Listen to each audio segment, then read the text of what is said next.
शिव बोले या महादेव, ये सनातन संस्कृति के सबसे महत्वपूर्ण देवताओं में से एक हैं। वह त्रिदेवों में से एक देव हैं। इन्हें देवों के देव महादेव भी कहते हैं। इन्हें भोलेनाथ, शंकर, महेश्वर, रुद्र, नीलकंठ, गंगाधर आदि कई नामों से भी जाना जाता है। शिव हिंदू धर्म के प्रमुख देवताओं में से एक हैं। वेद में इनका नाम रुद्र है। शंकर जी को संहार का देवता भी कहा जाता है।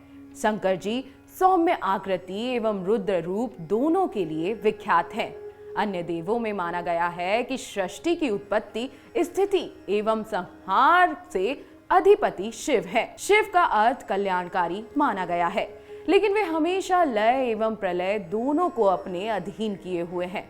शिव के कई रूप हैं और हर रूप की दिव्यता और भव्यता अलौकिक है। लेकिन क्या आपको पता है कि भगवान शिव मुंडमाला क्यों पहनते हैं? इसके पीछे क्या रहस्य है? चलिए पौराणिक मान्यताओं के अनुसार जानते हैं कि क्या है इस मुंडमाला का रहस्य। भगवान शिव मुंडमाला क्यों पहनते हैं, इसको लेकर पुराणों में बताया गया है कि यह मुंडमाला भगवान शिव और सती के अखंड प्रेम का प्रतीक है।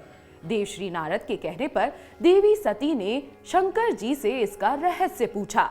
भगवान शिव यह राज नहीं बताना चाहते थे, लेकिन काफी समझाने पर सती नहीं मानी, तो शिव जी को राज खोलना पड़ा।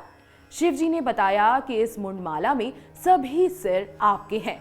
शिव जी ने कहा कि यह आपका 108वां जन्म है। पहले भी आप 107 बार जन्म लेकर शरीर त्याग चुकी हैं। ये मुंड उन्हीं जन्मों का प्रतीक है। मुंडमाला पहनने का रहस्य जानकर सती ने शिव से कहा कि मैं तो बार बार शरीर त्याग करती हूँ, लेकिन आप तो त्याग नहीं करते।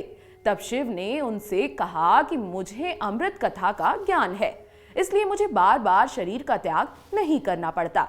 सती ने भी शिव से अमृत कथा सुनने की इच्छा प्रकट की। मान्यता है कि जब शिव सती को कथा सुना रहे थे, तब सती पूरी कथा नहीं सुन पाई और मध्य में ही सो गईं। फलस्वरूप राजा दक्ष के यज्ञ में सती ने अपना देह त्याग दिया। सती के देह त्यागने के बाद भगवान शिव ने उन्मत्त की तरह सती के जलते हुए शरीर को कंधे पर रख लिया। वे हर दिशा में जाने लगे। महेश्वर शिव और देवी सती के इस अलौकिक प्रेम को देखकर पृथ्वी ठहर गई, हवा रुक गई, जल का प्रभाव बंद हो गया। ये सब देखकर देवताओं की सांसें रुक गई, सृष्टि व्याकुल हो उठी। सभी प्राणी त्राहिमाम त्राहिमाम पुकारने लगे। भयंकर संकट उपस्थित देखकर सृष्टि के पालक भगवान विष्णु आगे बढ़े। वे भगवान शिव की बेसुधी में अपने चक्र से सती के एक एक अंग को काट काट कर गिराने लगे। धरती पर 51 स्थानों पर सती के अंग कट कट कर गिरे। जब सती के सारे अंग कट कर गिर गए थे, तब शंकर भगवान ने उनके शरीर के अंशों से 51 पीठों का निर्माण किया, लेकिन शिव ने सती के मुंड को अपनी माला में गूंथ लिया। इस तरह 108 मुंड की माला शिव ने पूर्ण करके अपने गले में धारण कर ली।